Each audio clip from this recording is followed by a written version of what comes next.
keempat, guru. Jadi orang itu bergaya yang menekuni bidang ilmu. Asalnya tidak memberitahu tentang ilmu, tidak belajar, tidak menyari ulama. Itu pun dah jadi budaya. Tetapi yang sudah dapat petunjuk, dapat nasihat, dapat teguran, dapat itu ataupun sendiri kesedaran. Kerana cetusan dari hidayah Allah, rajinlah belajar, belajar membuka.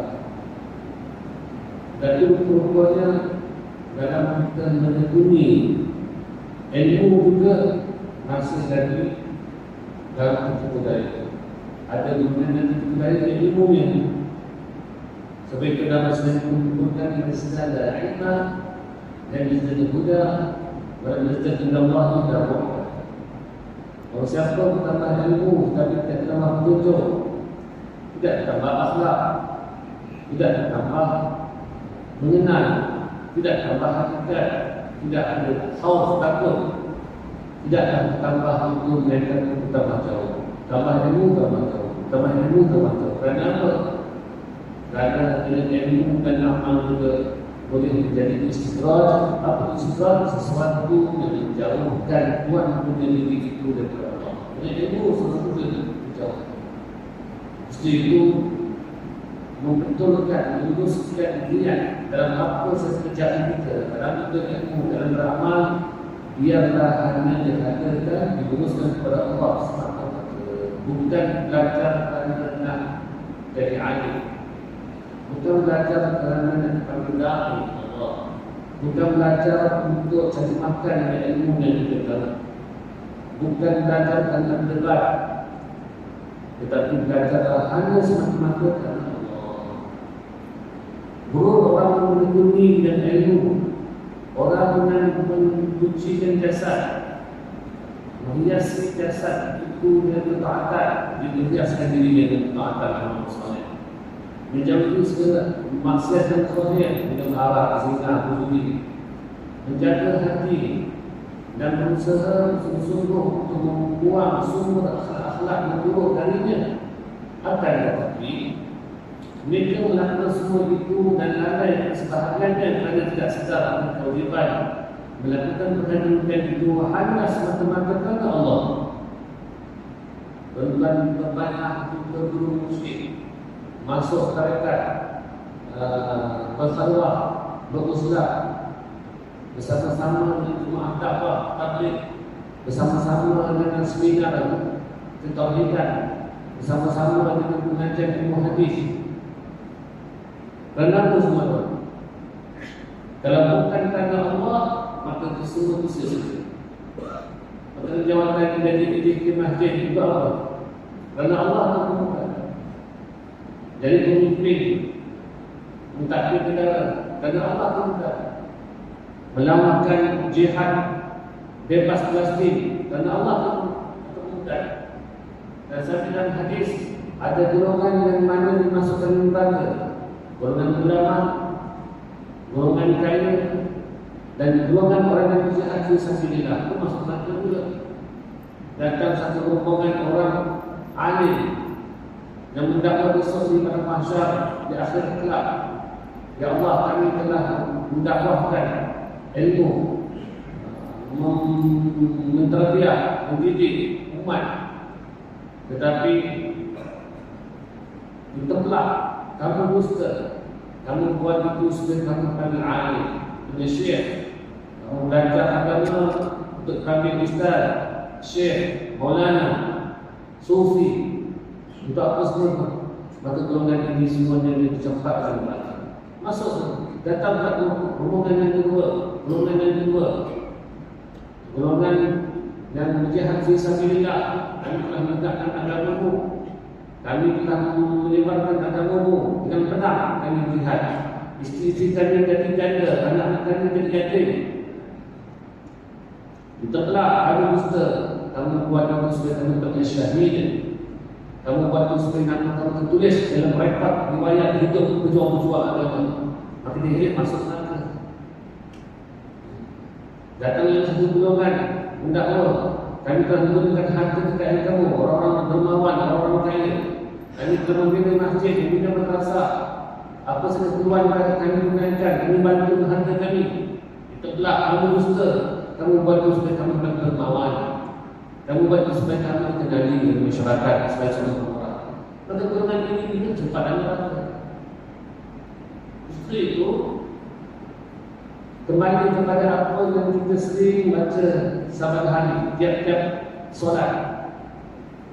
Allahu Akbar kabira walhamdulillahi subhanallahi wa ta'ala wajhatu wajhiya bidari fatas samawati wal ardh wa hadapkan wajhatu wajahnya mana?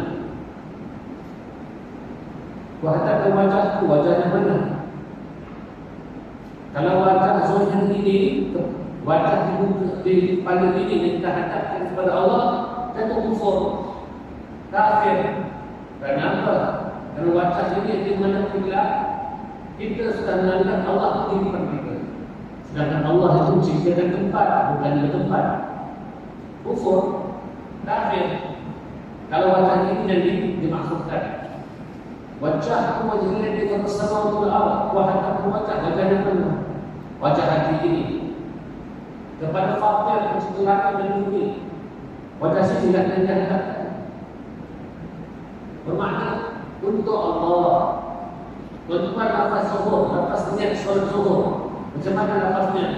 Usalli, fardu zuhri, arba'ah raka'atin, adaan, makluman, ujungnya billahi ta'ala.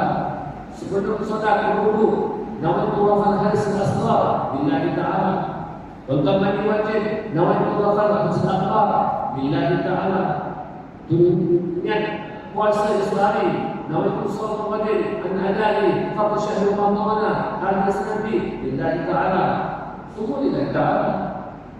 Sebab itu menyusun ungkapan wajah tu, wajah jadi fasana wal ard. Inna salati, salatku, wa nusuki, ibadatku, wa mahyaya, hidupku, wa mamati lillahi rabbil alamin. Salatku, ibadatku, hidupku, dalam kita berkeluarga, dalam kita bermasyarakat, dalam kita berpolitik, bisnes, itu hidup tu kerana Allah kita. Hatta kalau menikah pun dia kerana Allah kita, kerana nafsu. Nak poligami pun dia kerana Allah, kerana nafsu. Menjaga isteri pun dia kerana Allah. Perempuan Masya Allah.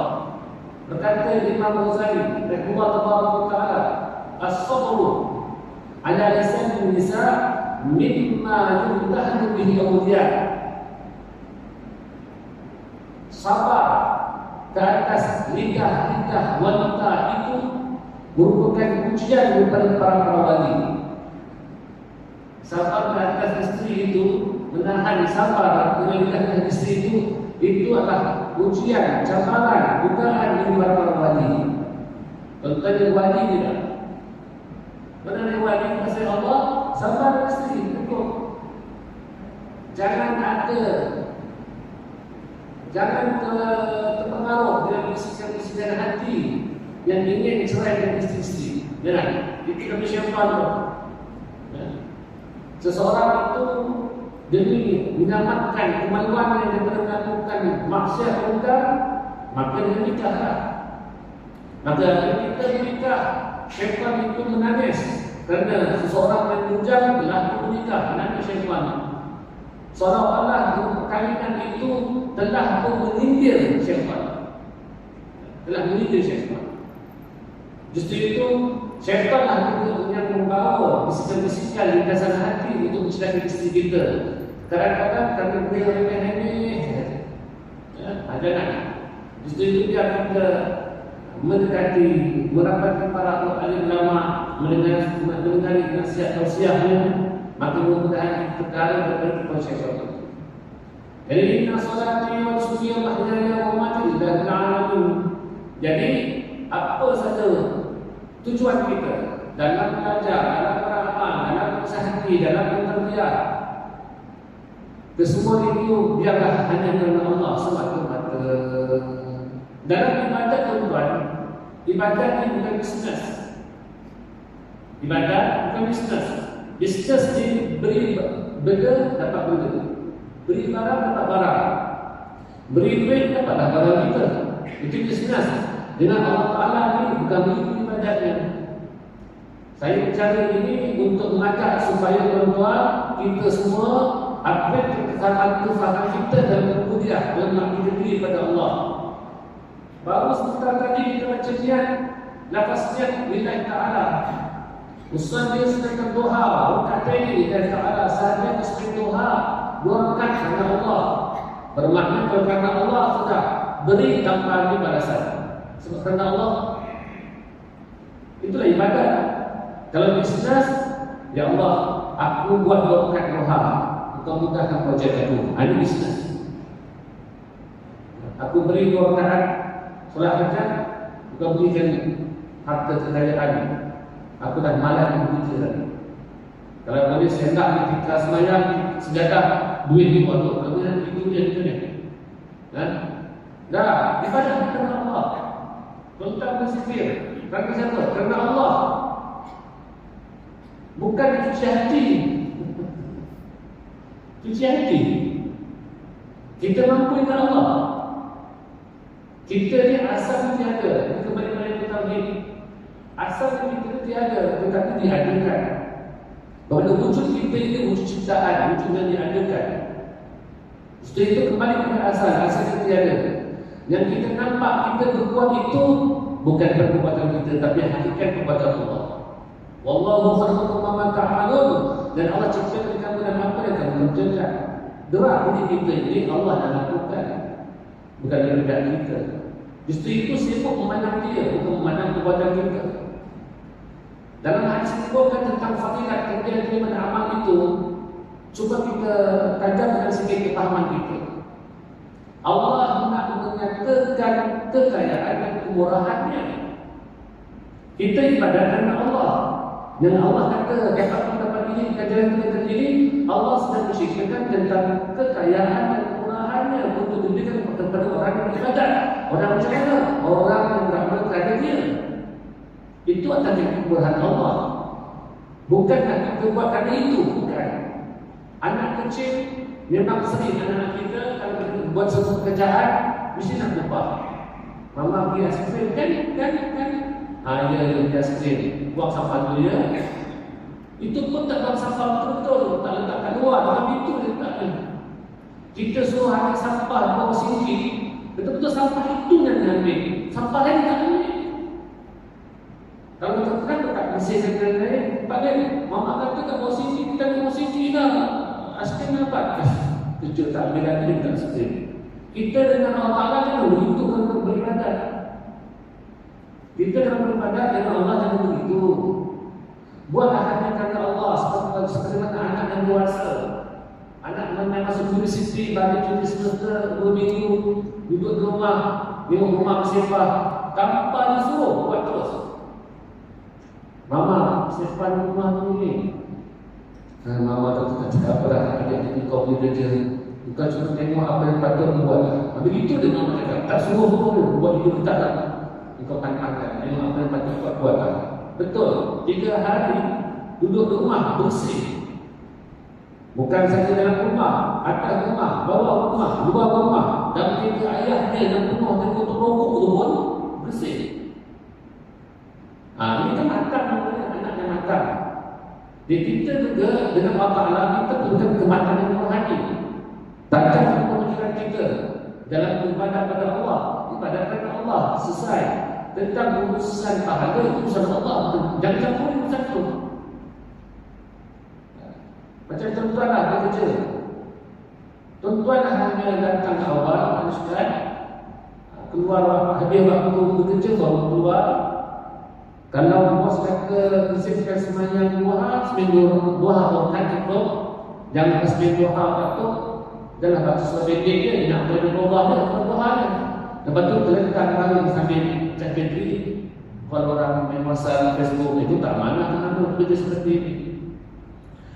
Kalau lah bos izinkan sembahyang duha, kalau bos tak izinkan sembahyang duha, tak sembahyang duha.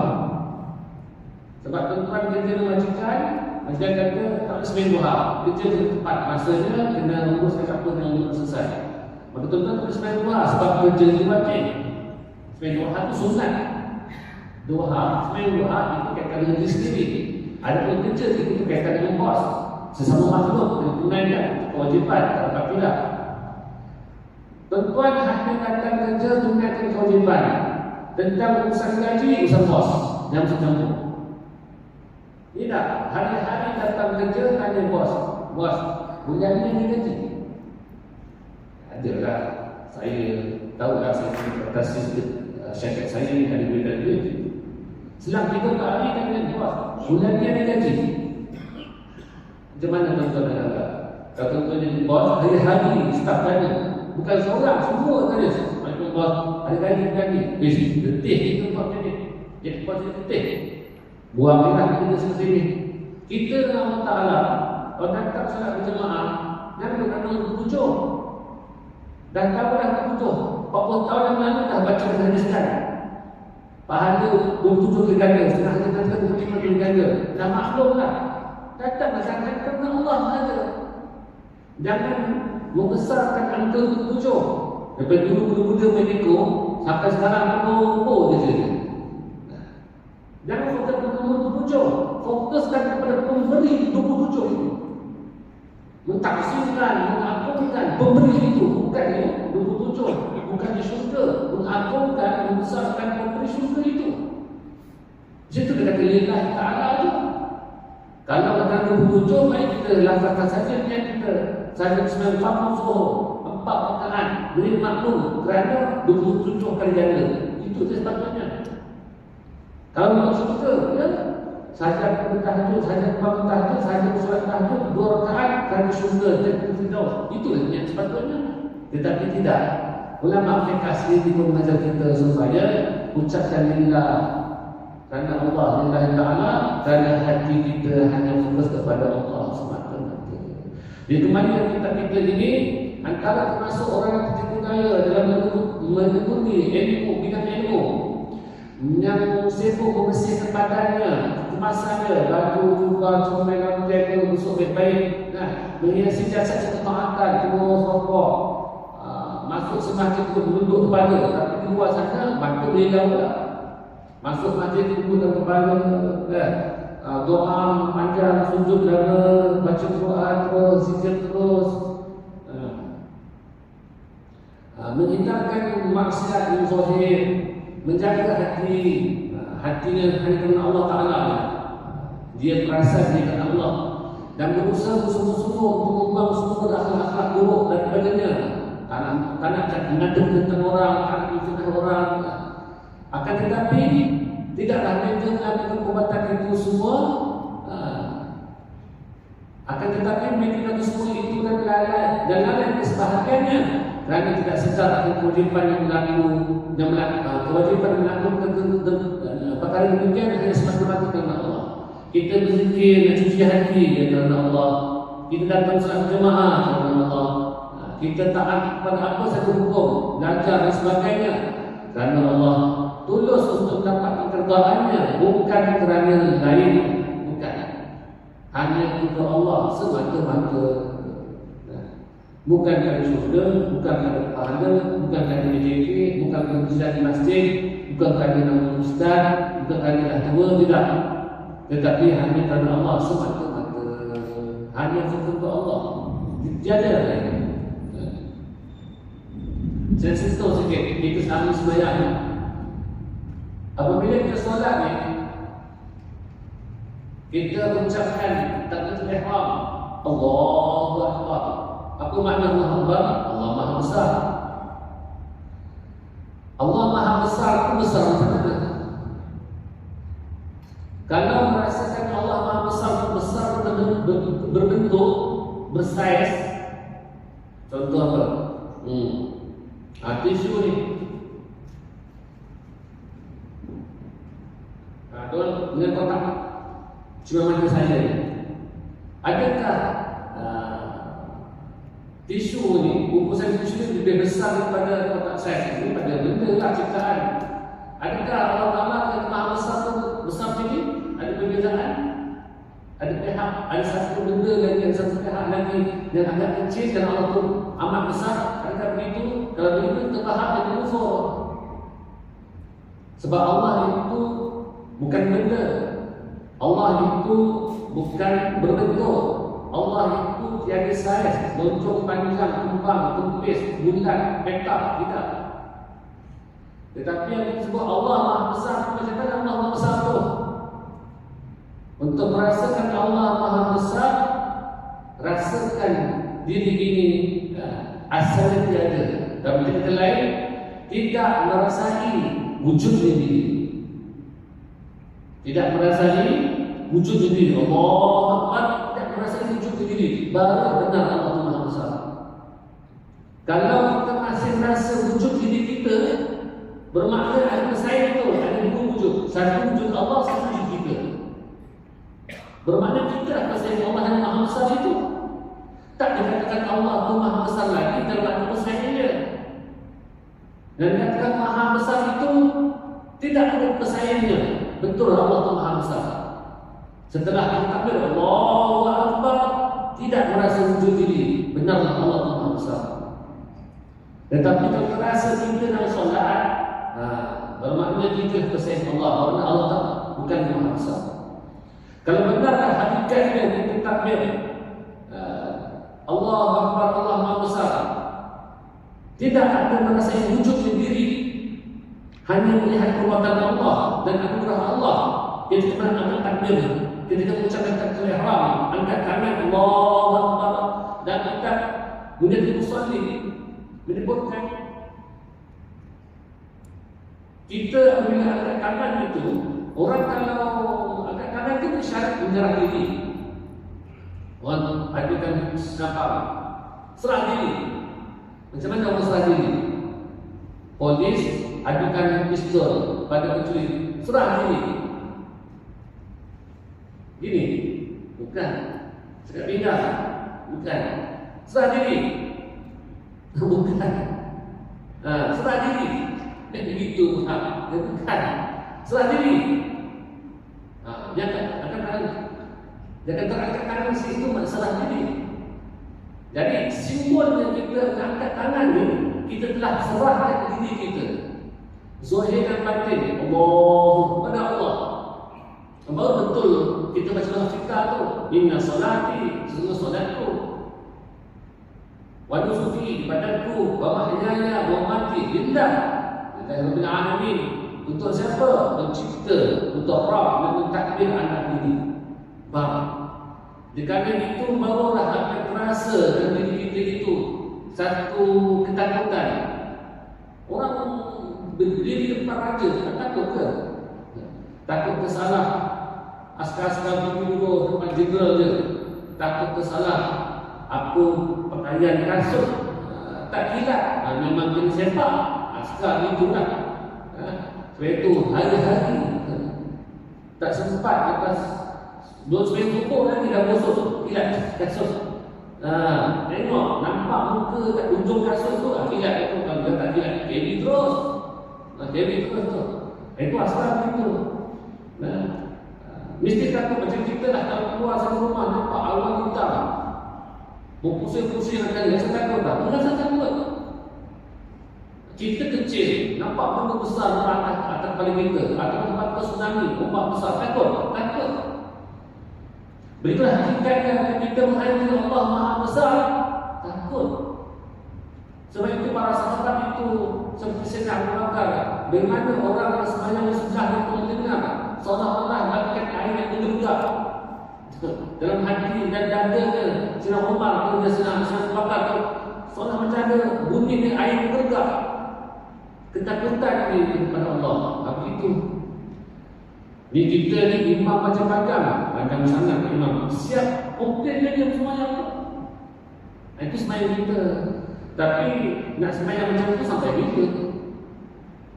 Mesti ada satu kedekatan, satu usaha ikhtiar untuk upgradekan kefahaman kita dengan kekhusyukan. kekhusyukan dalam solat. Kita ada usaha, bukan hanya sekadar rokok sujud saja. Rokok sujud ni budak-budak masuk rokok sujud sama dengan cucu-cucu kita itu. Rokok sujud sama dengan kita. Tetapi jangan atur-atur ayah-ayah yang pula jiwa itu sama dengan cucu-cucu. Cucu-cucu nak solat sebab takut kena rotan dengan ayah, dengan atuk. Anak kita solat kadang-kadang mungkin kerana takutkan kita. Sebab dah jadi nak kita bersikap solat yang tinggal. Jadi kita tinggal solat sebab bersikap. Itu anak-anak begitulah. Kita dah tua ni kadang-kadang janji-janji nak buat tu semua kena janji dulu. Dan tidak, kita dengan Allah Ta'ala ni jangan begitu. Kita hamba. Allah sebagai Tuhan duduklah makam ketuhanannya dan buat apa saja. Kita sebagai hamba duduk di makam kehambaan, terima apa sahaja dan namanya hamba, terima sahaja. Tentang khusyuk ini memang dalam kitab fiqh itu tidak menyebutkan khusyuk itu sebagai syarat sah sembahyang ataupun rukun sembahyang. Bermakna kalau Allah sembahyang tak khusyuk pun sembahyang sah. Sembahyang sah dan tidak berdosa kalau tak khusyuk. Kalau Allah hukumnya berdosa ataupun tak sah, lepas sembahyang lagi, lepas sembahyang lagi. Dia ustaz nak datang mengajar pun tak sempat. Kalau ustaz sembahyang lagi, ustaz tak khusyuk. Jadi khusyuk itu bukan syarat sah sembahyang, bukan rukun sembahyang. Bermakna kalau tak khusyuk tak berdosa. Namun tidak berusaha untuk khusyuk itu berdosa. Kerana apa? Kerana orang yang tidak mahu berusaha untuk khusyuk itu menampakkan dia yang bersedia untuk terus lalai dalam solat. Dalam kata lain, dia bersedia untuk melupakan ataupun meninggalkan Allah. Solat nak tinggalkan Allah. Macam mana hidup melupakan Allah? Macam mana hidup meninggalkan Allah? Maka itu dosa di situ. Kerana seseorang yang beribadat solat itu dia tidak mahu mengerti Allah, dia tidak ada usaha hanya Allah, bermakna dia beribadat dengan dirinya sendiri, rasa kita rasa wujud ini. Dikarenakan dia rasa dia yang beribadat, mesti ada dua wujudan. Satu wujud dengan hakiki Allah Ta'ala, satu lagi wujud diri kita sendiri. Sudah ada dua wujudan. Sudah ada dua wujudan, ini syirik namanya. Sebab syirik ini tak berdosa. Syirik khafi ini berdosa. Kita perlu merasakan bahawa syirik khafi berdosa. Kita cerita tentang ayah Habib dengan Tuhan, Haji Tuhan dengan Tuhan, siapa lagi dengan Nabi dengan Tuhan anak. Enggak kita je tak cerita dengan lain pula. Kita nampak itu syirik itu, menyembah bahala syirik. Ya, itu syirik jadi, syirik nyata. Tetapi ahli neraka itu tak kira sama ada syirik jadi, syirik menyembah berhala ataupun syirik khafi, syirik tersembunyi. Yang mencipta berhala ketuhanan dalam bentuk imajinasi. Aku buat, itu kita menciptakan kan? Aku buat, aku tahu, aku pandai, aku atur, aku takbir, aku soleh, aku khusyuk. Ini aku menciptakan hati. Jadi kita berzikir memang hakikatnya kelebihan berzikir itu cuci hati, tetapi jangan rasa kita cuci hati dengan zikir kita. Kita tak mampu ingat Allah Ta'ala sama-namanya. Sebab itu diajar doa, Allahumma a'inni ala zikrika wa syukrika wa husni ibadatik. Ya Allah, bantulah aku dalam mengingatimu dan bersyukur kepada nikmatmu. Dan Allah tak mampu, dan bersyukur pun tak mampu. Jika mana kita ingat Allah, Allah yang ingatkan dirinya dan nikmatnya. Jika mana kita boleh bersyukur, Allah yang memberikan nikmat syukur itu supaya kita merasakan nikmat itu. Semuanya Allah. Maka sebab itu ada satu ungkapan, mutu qabla an tamutu, matikan diri kamu sebelum kamu dimatikan. Di situ ada dua mati. Mati kamu, mati kedua. Kita mati kedua itu. Mati kedua adalah mati berpisah roh dan jasad. Jasad dan roh berpisah, itu mati kedua. Tapi ada mati pertama apa? Matikan diri kamu sebelum kamu dimatikan. Mati yang kedua itu mati dan bercerai. Jasad dan roh dimandikan, dikapankan, disolatkan, dan ditanam. Itu maklum. Tapi mati tanam saja. Maksud yang matikan diri kamu itu jangan merasai wujud sendiri. Binasakan. Binasakan, hancurkan, hilangkan, matikan perasaan rasa wujud diri itu. Sebelum kami mematikan, kita kapankan itu ditanam. Ya, orang yang telah mati, kita panggil apa dia? Nak mati kapan ini tanam? Al-marhum. Pak Imam membaca nanti Fatihah. Al-Fatihah ila ruhil marhum ataupun al-marhumah, bulan bin bulan, wa furu'ihi wa usulihi. Al-Fatihah. Dapat gelaran al-marhum. Tapi al-marhum di situ panggilan yang berbeda manusia yang memberikan gelaran al-marhum. Walaupun tak sembahyang, apa itu? Orang tak sembahyang, sebab kita buat maksiat, berakhir masuk pendek. Kalau mati buat tahlil, Pak Imam benar apa? Al-marhum. Apa itu al-marhum? Dia dirahmati dan dikasihi. Gelaran manusia laku ke? Tak laku gelaran manusia. Tetapi orang yang dah mati dulu sebelum dimatikan, dikafankan itu dengan makna matikan diri itu, matikan, tidak rasa wujud diri lagi, binasa sudah. Allah yang memberi gelaran al-marhum, al-marhumah. Sebelum manusia memanggil al-marhum, al-marhumah, Allah dulu panggil orang yang mana telah mati rasa wujud diri itu, dipanggil al-marhum, al-marhumah. Ini dikatakan hidup, ini dikatakan mati dan hidup. Hidup lagi, tapi rupanya sudah mati, tidak rasa wujud diri. Kehidupan sentiasa dirahmati, dikasihi. Dalam keadaan apa juga pun, dia hanya berbuat ini setiap perbuatan Allah. Itu hakikat sebenarnya. Kita nak cari di situ sebenarnya. Satu lagi saya baca, satu lagi topik, satu lagi perkara. Guru orang yang sibuk dengan memberi nasihat dan peringatan, termasuk saya lah, mengajar nasihat tausiah. Guru orang yang sibuk dengan memberi nasihat dan peringatan, menerangkan akhlak yang terpuji dan tercela serta membersihkan hati. Tetapi kita dalam hati dengan bahawa dengan melakukan ini sahaja dia menjadi orang yang dekat kepada Allah. Dia orang bukan seperti saya ini, atau kawan yang datang mengajar para guru ini, kalau cerita tentang hati, mungkin dia rasa dia lebih bersih daripada hati orang yang benar. Ada yang kata kita dekat dengan Allah. Rupanya kami tausiah yang pengajian itu dia rasa dia dekat dengan sebab mengajar ini. Kena pula sering mengajarkan dekat dengan Allah dengan amal-amal itu dan ini, ada rasa dia dekat. Itu termasuk tipu daya. Tetapi kita dalam hati dia bahawa dia mengatakan ini mengajar, memberi tausiah, memberi nasihat, dia menjadi orang dekat kepada Allah, termasuk orang-orang yang ikhlas dan suhud. Ada cerita tentang ilmu tasawuf, kita rasa kita lah yang sudah bertasawuf. Itu memang hancur tu.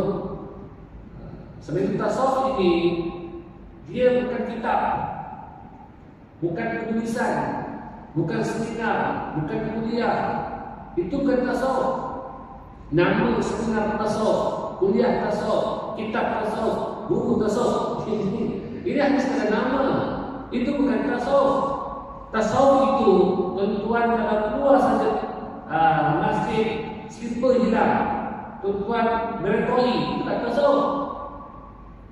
Masuk tandas ada bunyi teratur. Tuan-tuan nak keluar banyak itu tumpang. Dan selalu macam mana? Pam ke keluar balik? Tuan-tuan pam itu tak tasawuf. Akhlak berhenti. Kita nak keluar macam mana dan cepat, tersepak slipper jemaah masuk dalam hotel, ambil, basuh, tunggu tuan dia datang.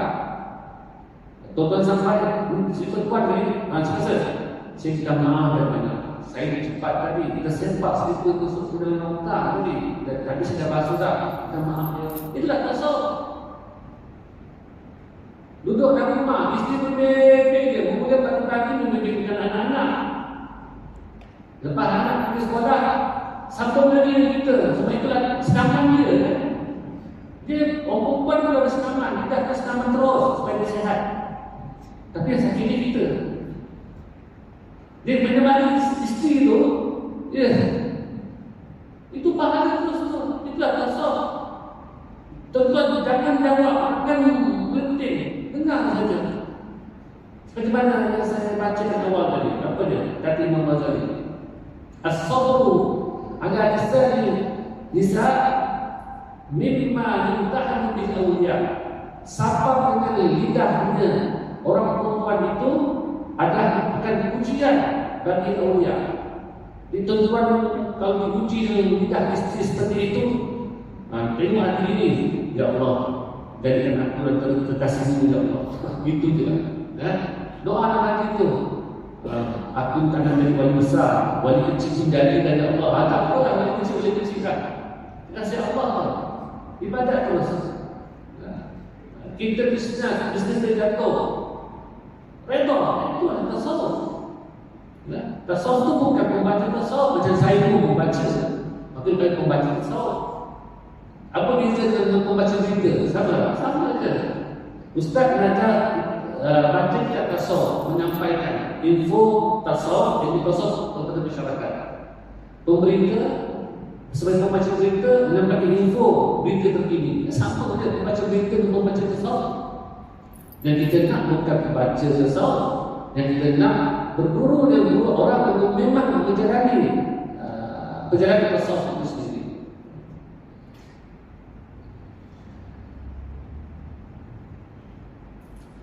Dia menjadi orang yang dekat kepada Allah, termasuk orang yang ikhlas dan jujur. Dia merasakan itulah orang ini. Padahal jika ada teman-teman yang kumpul dan dipuji harapannya atau disukai oleh orang-orang dan mereka baik di tangannya, misalnya kamu mendapati mati kerana kegundahan hati, misalnya kamu mendapatinya mati kerana kegundahan hati dan hasad yang ada di dirinya. Dia cakap apa? Itu ini memang wujud di kalangan para asatidzah guru-guru agama ni, alim ulama. Sebab itu memang ulama itu memang mempunyai iri hati sesama mereka. Itu memang tak nafikan. Ya. Jadi kalau ada Ustaz A, Ustaz B mengajar satu masjid sama-sama, tetapi apabila duduk makan dengan Ustaz A ni, jemaah cerita tentang kelebihan Ustaz B, tersinggung tu Ustaz tu. Tersinggung tu. Itu adab tak boleh. Dalam cerita ni macam tuan-tuan lah. Tuan-tuan, kalau ada isteri dua, jangan cerita tentang kelebihan isteri pertama pada isteri kedua, jangan.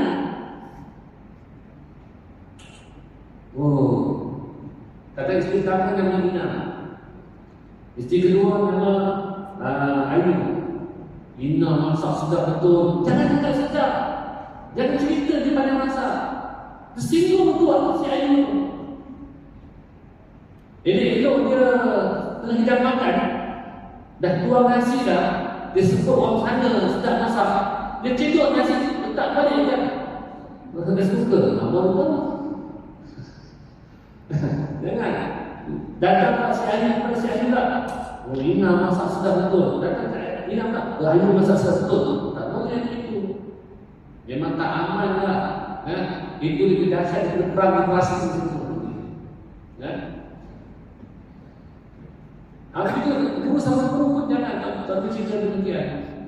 Sebab mesti ada cemburu. Maka rumah kita cemburu. Ustaz sama cemburu, Ustaz sama cemburu juga ide hati. Ada apa yang cerita tentang kelebihan mana Ustaz depan seorang Ustaz itu. Kalau cerita sesama kita tak tahu. Cerita sesama kita tak tahu. Dan pada buruk itu orang berpihak akan memberi peringatan. Tetapi saya boleh mengucapkan kata-kata aneh dengan dia. Ini satu hal juga cerita dekat manfaat pada anak bawah bumi. Jumpa orang di sesaja datang, kita ni kan nak minum air bintang. Tengah bintang pun cerita dekat dia. Jadi kita ni kalau dibaca sebab sesuatu, kita ibadat sebab Allah dah. Anak tu salah ke mana pula Islam tu sebab dia tolak sebab tokong bahala. Tokong bahala itu bukan Tuhan. Aku tahu dah kata saya pun tak sebab Allah semasa pula. Haji kenal Allah tu macam mana? Pula soalan itu. Kalau nak betul-betul direct lah. Kalau kita sebab Alif dan Lam, Itu ada tu berjaya bukan Allah.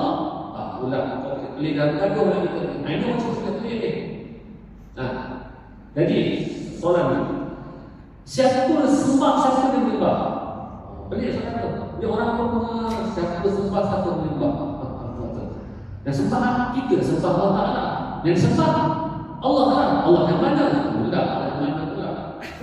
Itu cerita pelik-pelik kepada tu.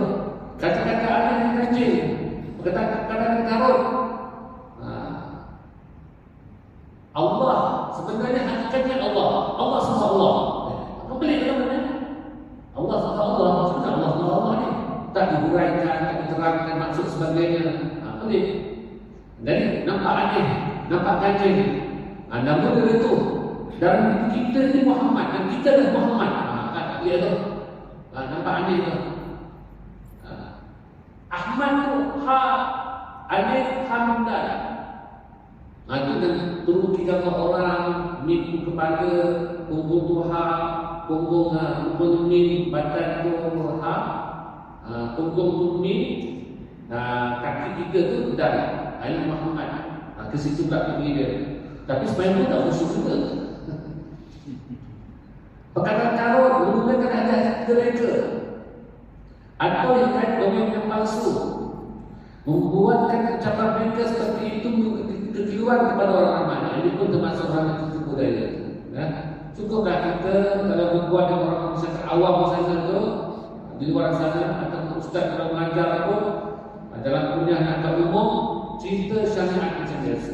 Apabila dalam cerita hakikat tu ada disiplin-disiplinnya, teratur penceritaan itu untuk memahamkan akal dan titik. Wallahu a'lam bishawab. Dengan kita yang keenam, guru orang yang zuhud pada harta dan qanaah, menerima apa yang ada. Wallahu a'lam bishawab. Rabbana taqabbal minna innaka antas samiul